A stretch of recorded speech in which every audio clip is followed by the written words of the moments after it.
Hello, everybody.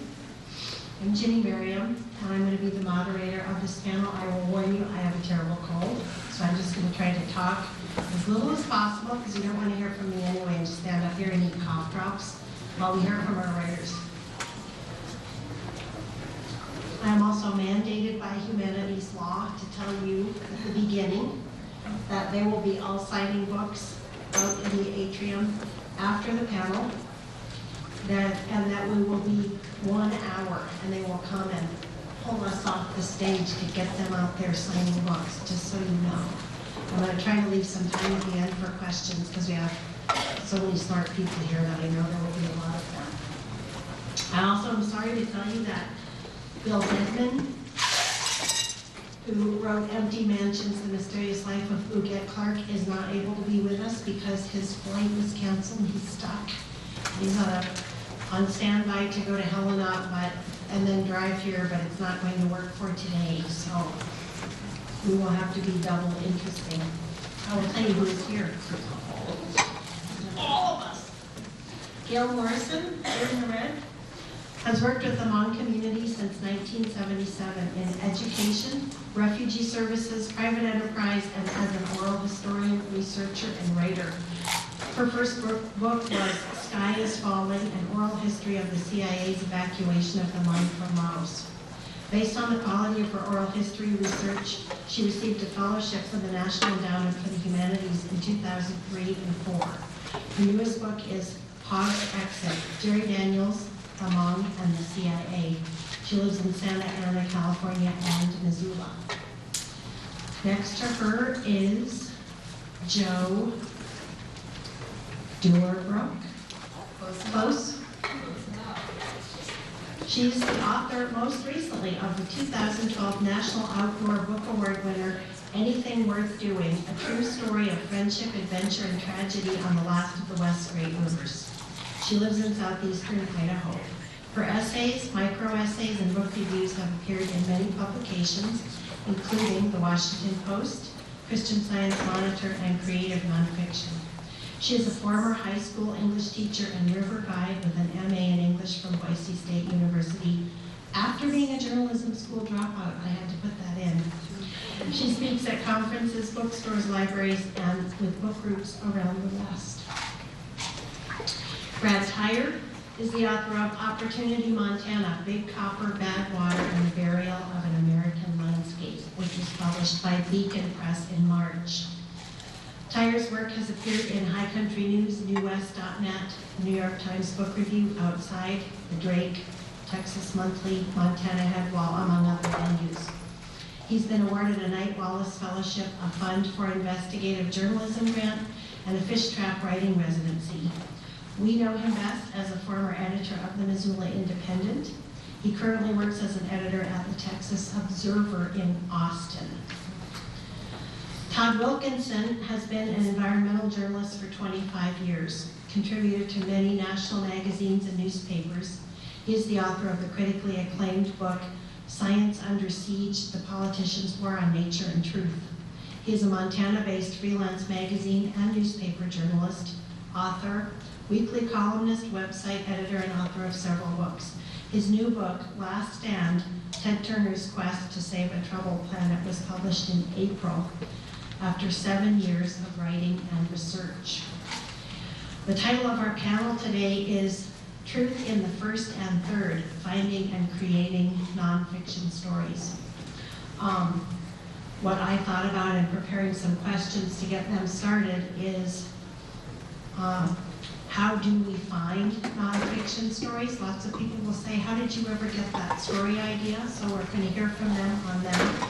And then how they decided to write them and whether they included themselves as the first person, the I, in the story. And some do and some don't. Let's start with, tell us, I'd like to hear each of you tell us how you found the story in your recent book and a little about the initial decisions you made that dictated what shape it would take. We can start with you, Gayle, and work down, or we can get more wild and just chime in too. Okay. Because I've worked with the Hmong community since 1976, 1977, the research that I do is all oral history based, and it's all driven by what that community is interested in. And so, because I was working with the community, I heard about this guy, Mr. Jerry. I didn't know who he was or what he was about.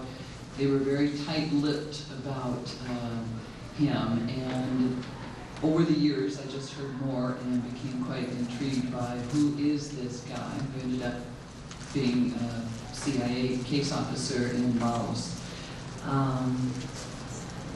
You had so many parts to your question.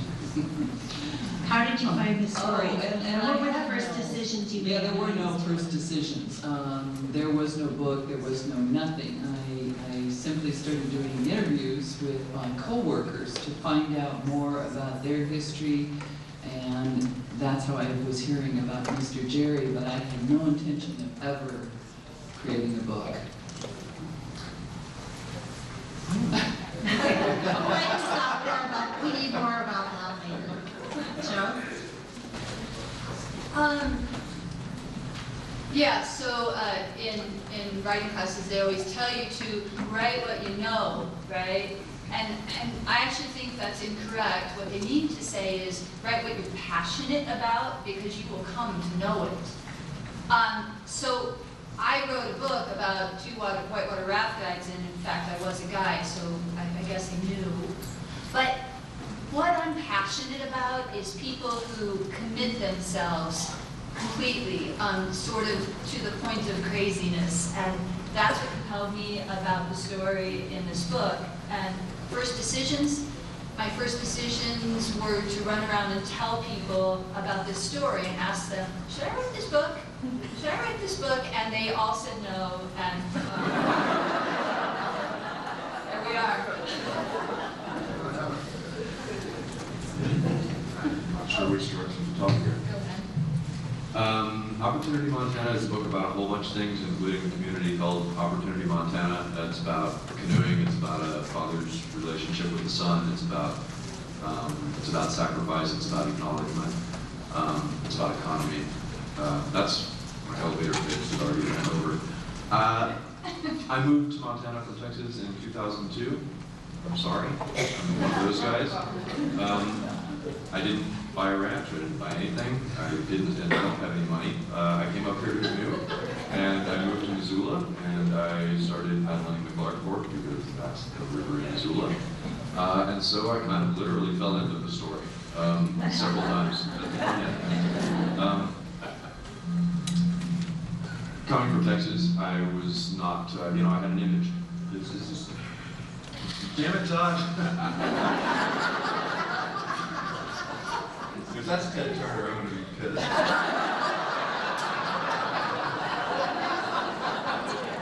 You have to rattle your fellow panelists. Going off my game. So anyway, coming from Texas, I had an idea of Montana rivers, which is what I moved up here for. And it was the kind of river that you see in a picture book that might be on a coffee table in Texas. And so I didn't know anything about Superfund sites. I didn't know anything about Montana's history of copper mining. And started to literally fall into that, learn that story. I had a kind of privileged perch. I was lucky enough to get a job editing the Missoula Independent. This was at a time when the PR campaign, the debates about what to do about Milltown Reservoir, about what to do about Milltown Dam, were ramping up. That's a magazine story, it's a newspaper article, it's been done a lot. I had the fortune, I want to call it the fortune. My dad, my estranged father, passed away in 2005 in Texas. That's the point at which the book started for me. These two things that were going on were resonating in my head in a weird way that I didn't understand. Ultimately, it comes around to this idea of sacrifice and acknowledgement, but the first thing I knew was that what would be called Opportunity Montana. I thought there was a twist between expectation and reality there. And then I knew it would be a first-person book, that it would be about me, and it would have this weird hybrid site shoehorned in about this relationship on top of this plain nonfiction story. with that, I can give it to Todd. I'm sorry. That's okay. Give you a chance to regroup. I met Ted Turner for the first time in 1992. I had been given a magazine assignment to go out and try and make sense of his arrival in southwest Montana. He purchased the Flying D Ranch. He had kicked all the cattle off, brought in bison, riled all of the cowboys in the area, said some very disparaging things about cattle and touting the competitive advantages of bison. You know, at that point, people thought that Ted Turner's longevity in Montana might be brief. And over the next 10 years or so, I ended up interviewing him another 5 times, and interviews were really hard to come by. And then 8 years ago, there was this book idea that was floating around, and so the first decision was to get him to consent to providing access. There were some stipulations that I wanted, and he actually agreed to. One was that I could ask him anything that I wanted, and 2, he could not edit the book. And fortunately, he agreed to it, and we were off to the races. And the main challenge is trying to drill deeper into the man and get beyond this sort of public persona and the stereotype, because everybody comes into Ted Turner with an opinion about the man. And that public persona is really pretty dramatically different from the man within. So. You know, my next question, if you don't mind, if I could just go in the reverse order, because you kind of started into it. I'm curious about how you went about your reporting, and specifically, how did you gain access to the people you needed to talk to? And I think that's especially important with your book, Todd, of how did you, I mean, you just described to us kind of the sequence of events, but how did you convince Ted Turner that he should spend all this time with you? And then how did you convince all the other people who appear in your book, who you interviewed? How did you do that? So for the latter part, I ended up interviewing Gorbachev and Anand and the late Richard Holbrook and this Jane Fonda, this whole suite of individuals. And interestingly enough, Ted didn't provide much of an entree for that. If he had contact numbers, I would contact them directly and say, I'm working on this book. They would say, is Ted consenting? Is he cooperating? And once they learned that he was, access opened up. And Ted also told them that, you know, feel free to speak out, tell him whatever you think you need to do. One of the keys to understanding Ted Turner is his relationship with his father. There have been at least 5 unauthorized biographies written about Ted Turner, and this is something that we talked a bit about too. Is I think the first versus third person. I think that's interesting depending upon what point of view is a writer bringing. But I think for me, what was more important is thinking about an authorized versus an unauthorized biography. Because there are certain assumptions that the reader has about someone who grants access. The assumption is that it's going to be a puff piece. And in order to get at Ted's relationship with his father, who committed suicide when Ted Turner was 24 years old, Ted did not want to talk about it. He had actually co-written or had a memoir ghost-written that came out a few years ago. And the real dig on that book was that Ted Turner wasn't very self-reflective. And so drilling into this psychic space of Ted Turner, which took, why did the book take 7 years? It took 7 years of slowly progressing into a point where he felt totally comfortable to talk about his father committing suicide and the impacts that had on him. And ultimately it led to him shortly after the turn of the millennium thinking of taking his own life. And so it's that sort of psychic terrain that I wanted to explore, that not to get at Ted Turner, the stereotype, but to get at what motivates the man. Access, characters, pretty basic. Made phone calls, I knocked on some doors. There wasn't anything particularly exciting or special about it. That's a great answer, huh? I talked to state engineers, I talked to opportunity residents, I talked to residents all around the state, talked to nonprofit agencies, talked to fishermen, talked to rafters and kayakers, and it really was. I mean, it was that part of the story, I think, was a continuation of the work that anybody who's ever worked for a newspaper is pretty familiar with.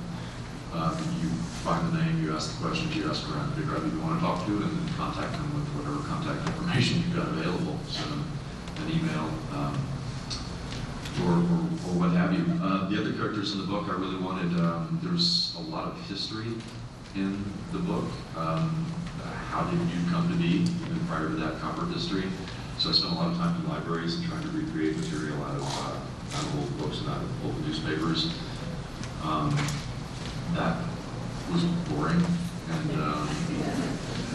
not a lot of fun. I wanted the river to be a character. I didn't do it all at once, but over the course of a couple of years, canoed pretty much the entire Upper Clark Fork from Butte down to Missoula. So in terms of gaining access to a character, that's probably more fun than emailing somebody, so I'll pretend that fits the question. My dad is a character in the book. I'd say 10% of the book is kind of got a memoir-oriented shadow story about he and I. Of course, he died before we started this, so I didn't get to go back to him and work with that, but I did have letters between the two of us that I had to, that I went back and spent some time with, trying to recreate a 20-year-old relationship, a 30-year-old relationship. So, accessing that as a source, it's not very satisfying. But that was the other part of it. So, really basic reporting work, trying to treat the landscape like a character and spending a lot of time in work, and then trying to kind of excavate a relationship. So that covers the question. So, can you guys hear me okay if I keep the thing way back here? Or do I need to move it? Yes? Good? Move it? Better? Better? So, I bet every book festival and writers conference on the planet has at least one panel on, like, truthiness in nonfiction. And I'm psyched we're it, because I'm, like, listening to these two longtime journalists, yay, an oral historian, and then there's like me, the journalism school dropout, creative nonfiction writer. So, I think that you better not be writing nonfiction unless you are hugely involved in this question of truth. And for me, that started at the very beginning with, getting, not even just getting access to the people, but picking the story. The reason I ignored all the people who told me not to write this book, and they were right, it was like just an impossible sell to New York. The reason I ignored them is because the story, the people in the book, and particularly the central character, a guy by the name of Clancy Reese, he was already a legend. People loved to talk about him. And so there was tremendous willingness to talk, but there was also truth on a variety of levels interacting, to my mind, pretty complexly, because there was the man, whoever he was to himself. He was dead when I started working on the book, so I couldn't ask him. There were his journals, and whatever he was choosing to reveal in those. A lot of you all probably keep journals. They're not all completely true, right? I think they get truer as you get older, but. And then there were these stories that people told about the guy, which were true for the teller in some way, and they had gained sort of this patina of truth with their multiple tellings, but how accurate were they really in the journalistic sense? So So access wasn't a problem because people wanted to talk about this guy, but I had to think really, really hard and work really hard to try to incorporate as many different truths, levels of truth, as I possibly could, because I do have a journalism background, and I believe that journalism provides like sort of the best and most unequivocal answer to the question, what is nonfiction? It happened. It happened. You know, Pam Houston famously said that like 82% of what she writes, fiction or nonfiction, is actually autobiographical, and that's been interpreted to mean that that 18, did I say 82%? Yes, that's correct. 18% is fiction, and I'm not positive that's what she means, but that's what a lot of people think. So I've wandered, and I'll shut up now. There you go. So I'm the oral historian on the panel. I also had a legendary character to work with. Because I work with oral history, my book is all in first person, even though it's about 90 different people speaking, all in first person. Over the course of years, I traveled, when I was not at my day job, I was traveling with my sleeping bag and tape recorder and sleeping on couches and that sort of thing and doing these interviews. I did have already good contacts with the Hmong community, a former Highland Hill tribe from Laos in particular in Southeast Asia, and several hundred Hmong still live here in Missoula. For those of you who are from another area, catch me afterwards.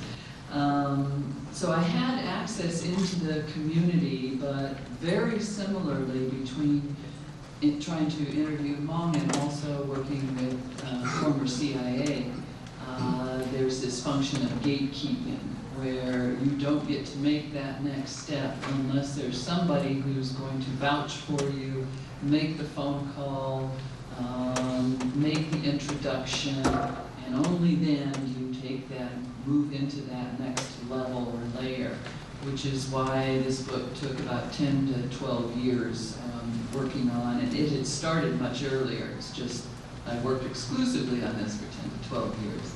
So it's all in first person from different perspectives, with the story being braided back and forth with different speakers speaking. Something else I was going to say, but I don't know. Maybe we'll come back to it. We'll come back to you. So since we are assigned to talk about first person, third person, second person too, I'm interested in how, if you decided that you were a character in the book and that you should be included, for instance, Brad talked a little bit about that, how did you decide that, and what role do you as a character play in the book? Let's start back down with Todd. So here's a quick publishing anecdote. When this book was circulating out there, it was about 50-50 of publishers who wanted it to be in the third person versus publishers who wanted it to be in the first. And you know, those who wanted it in the third did not want me to be an obstacle, and those who wanted it in the first wanted me to be this first-hand witness. And so it's a mixture of both. My book is a mixture of both. My preference is to be the third person, but for some of the things where you're responding to people, or you know, it's just necessary. But anyway, for mine it's a mixture. Did I answer your question? How would it have been different, if, for instance, if we never saw you driving on the ranch with Ted? I mean, what did those sort of vignettes do for the story? Well, it would have been more straightforward reportage. more journalistic. What I wanted to do was take readers along vicariously with me as I entered into these big landscapes and kind of big things that Turner has been involved with globally as well. So in that case, I used the first person as a lens.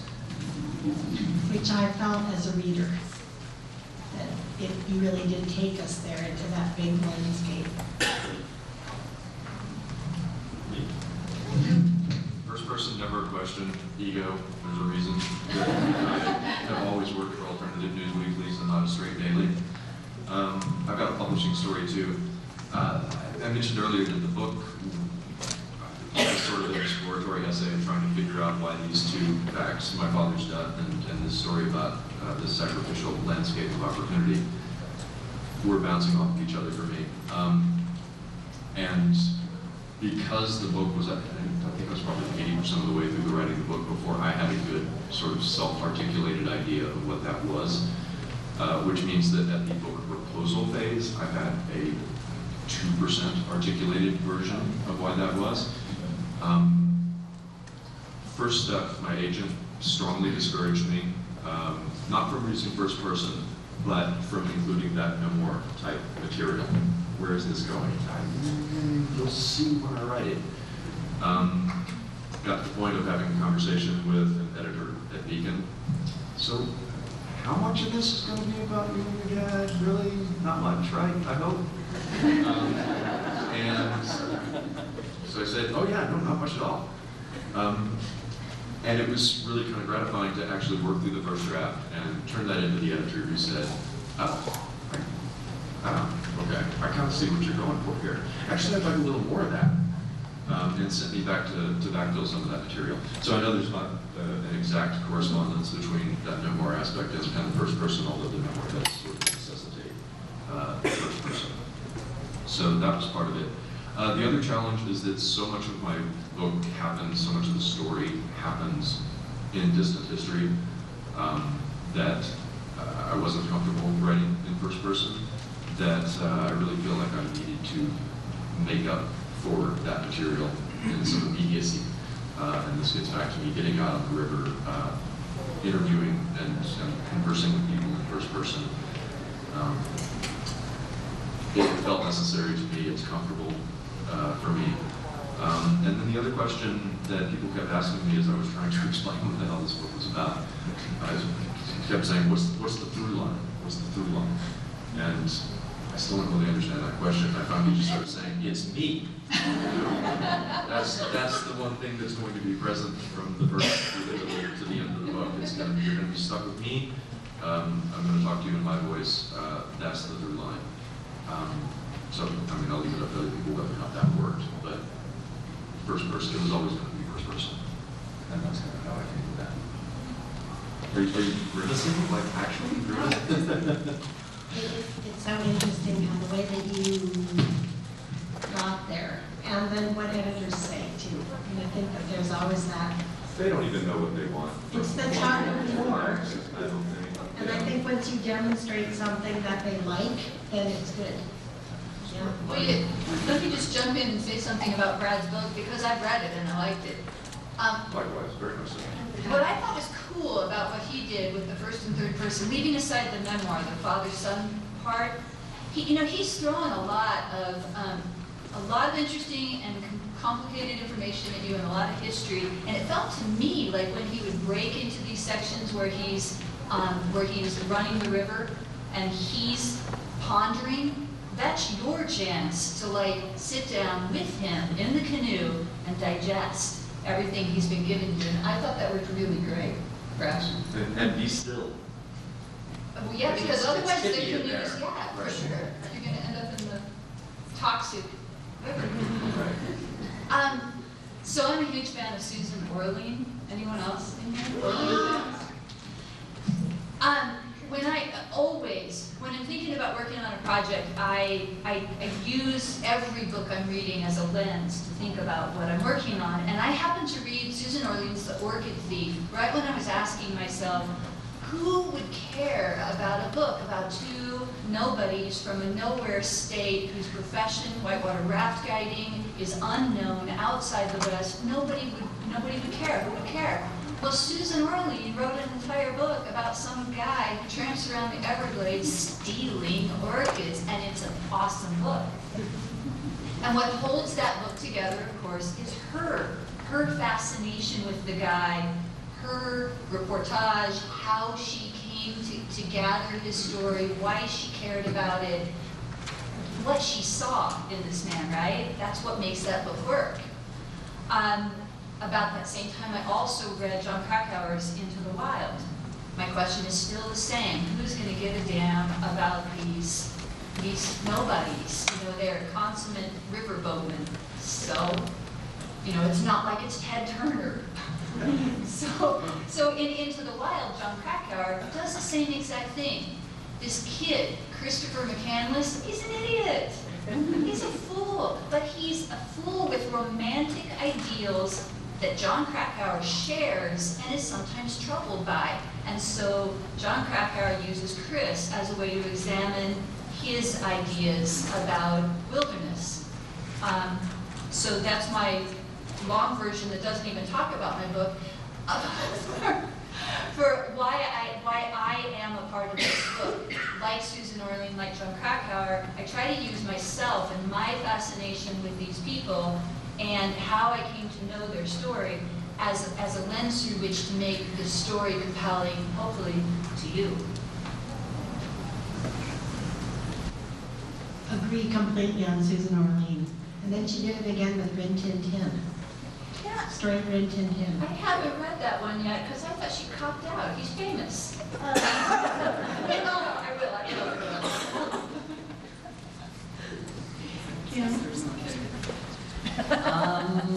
Because I'm a good solid introvert, this is so not about me.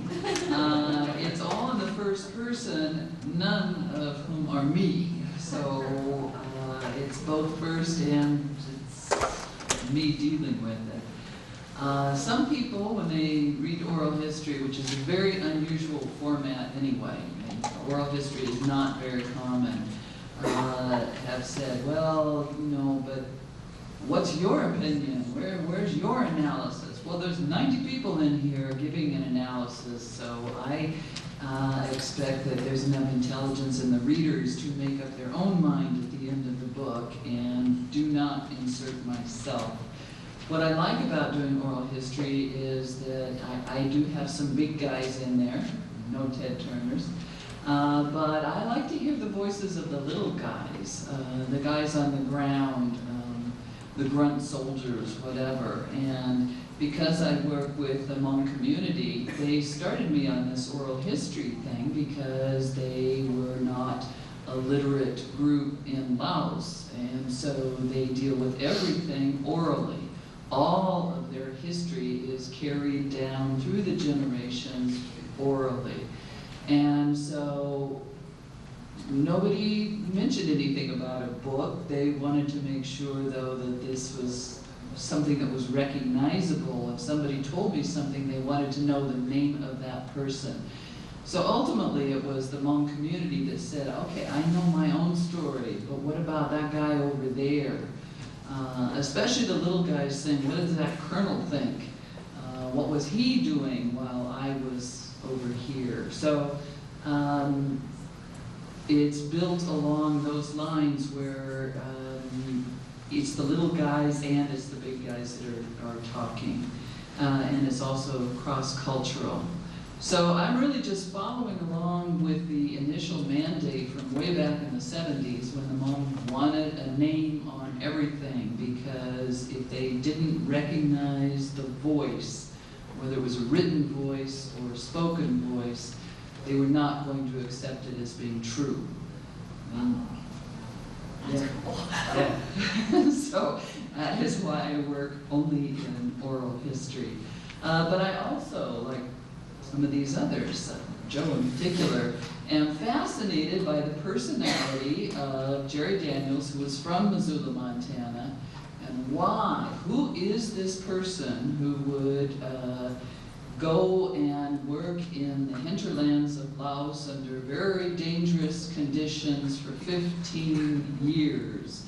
His dedication to the Hmong and to the U.S. government and what was going on over there. I wanted to know more about him as a person, and not surprisingly, he turned out to be quite a character. Can I ask you a question? You? Okay. So you gather this amazing material about this amazing and fascinating guy. I mean, I'm fascinated with him. Do you ever toy with like taking this amazing material and turning it into a more traditional narrative? Have you ever? And if not, why not? Because it would kill me not to do it. And if not, can Joe have it?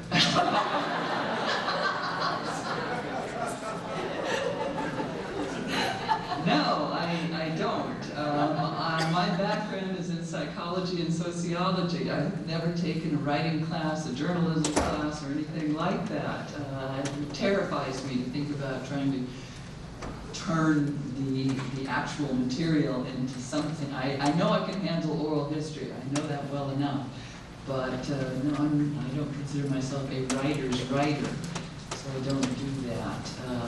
But like some of the others, everybody had a publishing story, and yes, mine was on first-person oral history. Can you just rewrite that 900 pages and put it, you make sense of it, digest it, and then send it out to the audience, and that's when I leave the table. That's so interesting. So 3 of you have at the center of your books a person who is dead. And we, the readers, already know before we start the book, we're writing about someone who's dead. And then the 4th, writing about somebody who we think we know everything about this person. So what I'm curious about is, and I'll start with Jo because we emailed about this a little bit and she's thoughtful about it, I know. How do you create and maintain a narrative tension that keeps the reader going through the book, wanting to find out what happens when they already know this major fact? How you create and maintain narrative tension actually isn't a question that interests me very much because it's all cheap parlor tricks. I mean, really, past the point, writing narrative is a bunch of cheap parlor tricks. We're like the showman in the center, the 3-ring circus. Look over here, and there's the fat man, and look at all those clowns coming out of the Volkswagen, if that makes any sense. The why you'd want to do that, I did think a lot about. I had this character, many people loved him, he was fascinating, he was larger than life to a whole lot of people, and he died in this dramatic and tragic way, depending on how you define tragedy. And they sent him in an even more dramatic way, and I could have written the traditional narrative, which would have made that payoff at the end of the book. Like, you follow along with me, and I'm going to make you cry at the end of the book. Yeah. And I thought that was cheating and cheap, and that it also betrayed the value of the life. If I made the book about the guy's death, and so the decision I made against all kinds of advice, and I'm so proud of myself that I didn't listen. The decision I made was basically to kill him in the middle of the book. I tell you at the beginning that the book is about a guy who's dead, and then at the beginning of part 2, I go ahead and get his funeral out of the way, basically. And what that does is it takes that payoff off the table. Now you're reading for reasons, hopefully the reasons I'm trying to give you to read. But you're not reading to find out how the guy died. You already know that. There's a rule in journalism, always kill him twice. I don't know if you're familiar with that, but No, I dropped out too soon to hear that one. And Ginny might correct me because she's much more of a journalist than I ever was, but yeah, if you've got a dead person, kill him twice. I would disagree with the premise that there's a dead person at the center of my book, at least in those terms. Certainly not a death that generates any suspense or upon which any suspense hinges. It's sort of an explanatory death. In terms of suspense, I don't know that my book has any suspense, honest to God. But if it does, I've used this metaphor a couple of times, and it's probably getting tired, but an exploratory essay. I kind of wrote the book to figure out what the book was about. And I didn't have a great idea how that all tied up until the end, and I think that it's also entirely possible that a reader might not understand how all these apparently disparate threads are related to each other until the end. That's a fault of the book. You can't really read the preface and see where I'm going with that. You have to, the book requires a trusting and invested reader. And I try to be good enough company along the way to keep them traveling with me until we can get through this and through this and through this and through this and see how they start to kind of tie into each other, which I think they do at the very end of the book. So in terms of suspense, I think the suspense in my book, if there is any, might be where the hell are we going with all of this? Yes, exactly. Which is, there's a reason I'm on vegan and not Viking. I mean, it's not, that's not what they recommend. But yeah, nobody. I've made this joke. Nobody dies in my book. There's no sex. There's no death. I mean, there's sort of a death, but no, it's not a murder. It's not dramatic. So I'm not quite sure how that question applies to my book. Just beyond that. So I'll pass it on. I think you did answer, Brad, but it does apply to your book in that, why do we keep reading? And your answer is really that you are hoping that you are good enough company, and it's interesting enough that it draws us on. I mean, it can be that simple. That's the hope. Yeah.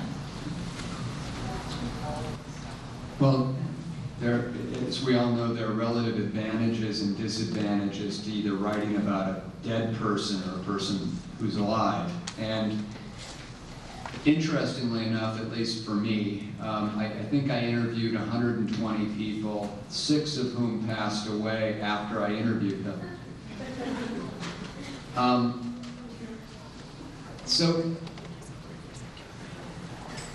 there's skepticism when someone writes about a famous person, because you think that you know them. I thought that I knew Ted Turner, and in fact, when I first met him, I didn't like him very much. He was a swagger, he was that cocky, arrogant, blowhard, mouth of the South, everything that you think about. But over time, he's mellowed, and the aim of my book isn't to glorify Ted Turner as it is to explore the ideas that he champions and why they matter. And if we look at Congress over the last 2 weeks, we look at this incredible dysfunction.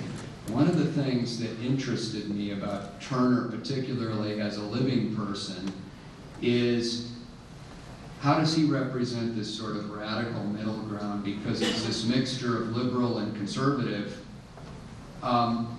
He's generous, and yet he's a billionaire. He's a member of the 1%, and by the time he dies, he will give all of his money back, which was ultimately the thing. Here's the thing that I wrestled with. So what happens if I write this book, and Ted sells off all of his lands, and they get developed, and the foundations fall apart? Then what's the point of the book? And so I addressed that in the last chapter in terms of suspense. So what is he going to do? Is he real, or is he this make-believe? And I think that when you look at the issues in the book, one is rewilding the West, one is assembling a herd of 55,000 bison, and on one ranch having the largest wolf pack in the lower 48 as a resident, and he's not pulling the trigger on them. There's that issue. There's the issue of why would you give $1 billion to the UN, as Ted Turner says. You do it because we know what happened when the League of Nations went away. We had World War II. Why do you help girls, why do you up girls' literacy? Why do you found the Nuclear Threat Initiative? And so it's about Ted Turner, but it's really about the issues. And I was thinking about those Gilded Age tycoons, Carnegie and Rockefeller, who had written these sort of how to succeed books. As Carnegie famously said, you spend the first half of your life accumulating wealth and the second half giving away. But Carnegie pilloried the earth to amass his fortune. Turner didn't do that. In fact, he always had this green ethic when he was building up his properties. And so it's a book about Ted Turner, but it's more about the issues. Jan? Wait, before we do, Gayle, can I ask you a question? Sure, do. Well, so, all right, so let's say Ted would have died while you were working on the book, and he was a fraud, and he didn't do the things he was going to do. Would you have pulled the plug on the book? Absolutely, because it's my name on the front of the book. And, here's a quick, can I share a quick story? Ted had a biography written about him by Joe Klein, Primary Colors. At the 11th hour, he pulled it. There was an agreement between Ted and Klein, and Ted said, I don't want this to go into print. And so there was this stink in New York about what's going to happen. So in addition to wanting to have him answer the question of what are you going to do? I want to see what you're doing and your will to do this. I felt like the floor could be pulled out from under me, like, yeah.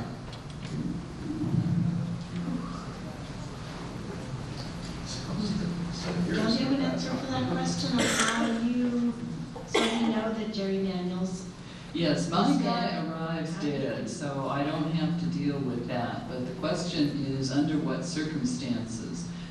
Because his body was shipped back in a sealed casket, sealed by the U.S. government, never to be opened. There was a lot of, and continues to be a lot of mystery and questions about the circumstances under which he actually died. There is definitely suspense because of this sealed casket, but there's also all of these beautiful things like this Hmong funeral ceremony that went on for 3 days. He was the only non-Hmong person ever to have been honored by having a 3-day traditional Hmong funeral ceremony, which took place here in Missoula. And I like to show how the CIA is a big name. It's a big name. And what happens to individual families and friends of somebody who may die overseas mysteriously, and the heavy-handed quality of the government that can come down on that family and those people. So it's, on one side, this lamentation by the family and friends that have had this profound loss and have no closure, for lack of a better word, and the government's attitude on the other side. And there's no, again, I take myself out of it. There are 90 people that have their input into this story, but that tension between the reality of the families and friends and the reality that as the government perceives it. Thank you. It's very interesting. We have about 8 minutes for questions. Questions? Yes.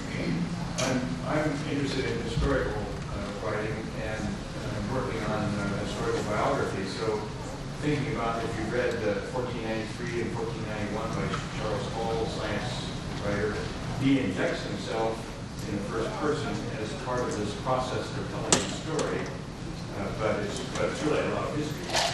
What's your take on first person in the use in writing history? I like it. Who's going to stop you, right? I haven't read those books, but I think there's a sentence in my book, William A. Clark appears to have been an ass. That is partly drawn from the historical record. He does appear to me to have been asked, but it's not typical historical writing. There's not a footnote I can put on it. Actually, I could have, but I didn't. But it's not a footnoted kind of book. This goes back to a function of the first person approach to me. I'm moving through this history. I'm learning through this history as the book goes along. I'm trying to synthesize this history and make sense of this history. And this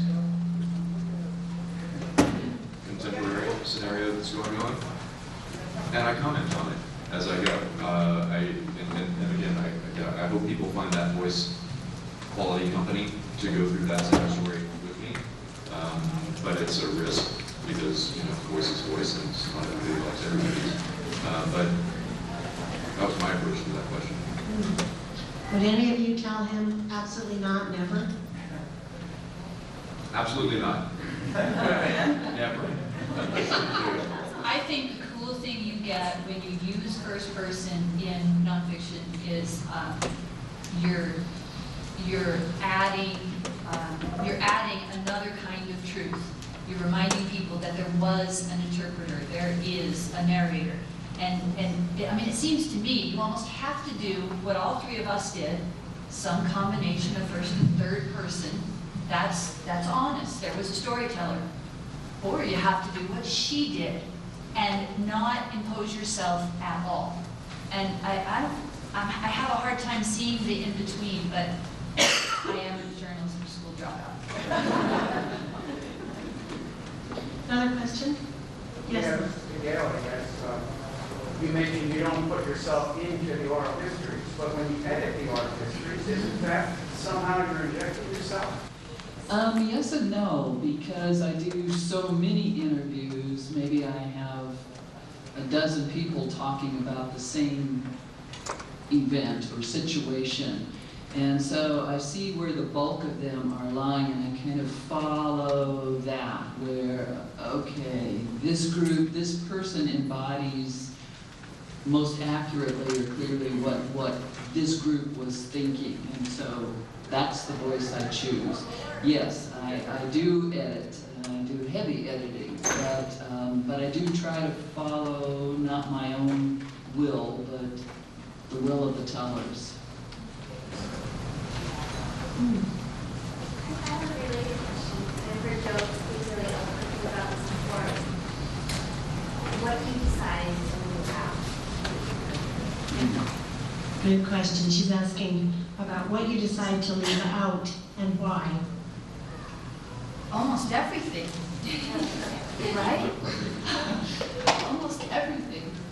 I'd actually be really curious to hear Todd address that question, because, I mean, there's got to be the temptation when you're dealing with a famous guy to dish the dirt, right? Well, you're correctly in the book. Yeah, that question. So the book as written was 190,000 words. The book in print is 125,000 words. And in terms of dishing, I really find that repugnant. By having access, there are a lot of things I know about the personal peculiarities of Ted. But if you want to find those, you can find those in the unauthorized biographies. In Ted Turner, it's kind of like writing about winter. I'm going to write a book about winter. Well, everybody knows winter, but how do you make a book about winter interesting? How do you get into areas that people don't know about winter? And that's, what do you leave out?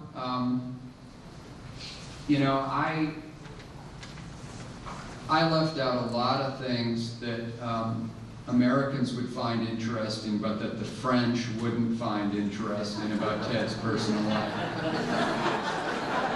So,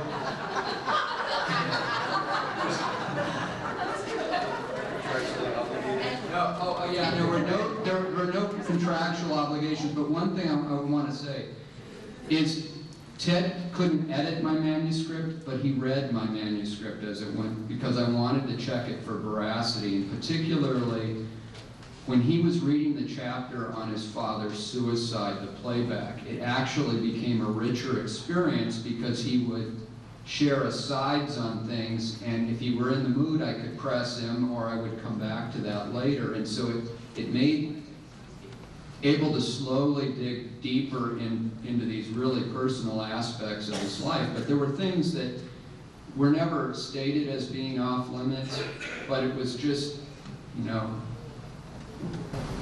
it wasn't interested in going there. And if I could address the question from a craft standpoint, because I do love to talk about this. So one of my, I said, narrative tension is just a series of parlor tricks. But one of my favorite parlor tricks I got from a reading theorist by the name of Wolfgang Isser, and I think he got it from a woman named Rosenblatt.